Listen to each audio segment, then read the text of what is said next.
அமெரிக்க அதிபர் டிரம்பின் கையகப்படுத்தும் அச்சுறுத்தல்களுக்கு மத்தியில் ராணுவ மோதலை நிராகரிக்க முடியாது.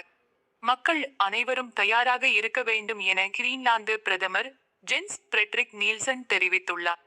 உலகின் மிகப்பெரிய தீவு நாடான கிரீன்லாந்து ஆர்டிக் பெருங்கடல் பகுதியில் அமைந்துள்ளது. ஐரோப்பிய நாடான டென்மார்க்கின் ஒரு பகுதியான இது தன்னாட்சி அதிகாரம் பெற்றது. பாதுகாப்பு காரணங்களை கூறி ஏதேனும் ஒரு வழியில் கிரீன்லாந்தை கைப்பற்ற அமெரிக்க அதிபர் ட்ரம்ப் முயற்சித்து வருகிறார். பாதுகாப்பு காரணங்களுக்காக அமெரிக்கா கிரீன்லாந்தை சொந்தமாக்க வேண்டும் என்று ட்ரம்ப் பலமுறை கூறியுள்ளார். அவர் கிரீன்லாந்து தீவில் அமெரிக்க கொடியுடன் நிற்பது போல படத்தை பகிர்ந்து கொண்டார். இதற்கு எதிர்வினையாக கிரீன்லாந்தில் தனது ராணுவ பாதுகாப்பை டென்மார்க் அதிகப்படுத்தியுள்ளது. இந்நிலையில் கிரீன்லாந்து பிரதமர் ஜென்ஸ் ஃபிரெட்ரிக் நீல்சன் கூறியதாவது: ராணுவ மோதல் ஏற்படாது என்று யாரும் முற்றிலும் நிராகரிக்க முடியாது. மக்கள் அனைவரும் தயாராக இருக்க வேண்டும். ராணுவ படையெடுப்பை எதிர்கொள்ள அதிகாரிகள் தயாராக வேண்டும்.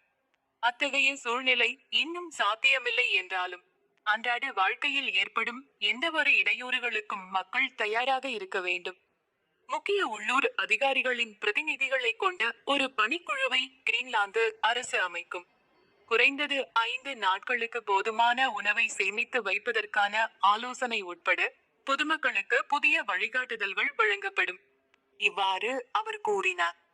கிரீன்லாந்தின் நிதியமைச்சரும் முன்னாள் பிரதமருமான மியூட் ஏகெட் கூறுகையில், அதிகரித்து வரும் அழுத்தத்தை எதிர்கொள்வதற்கும் அனைத்து சூழ்நிலைகளுக்கும் தயாராக இருக்க வேண்டும் என்றார்.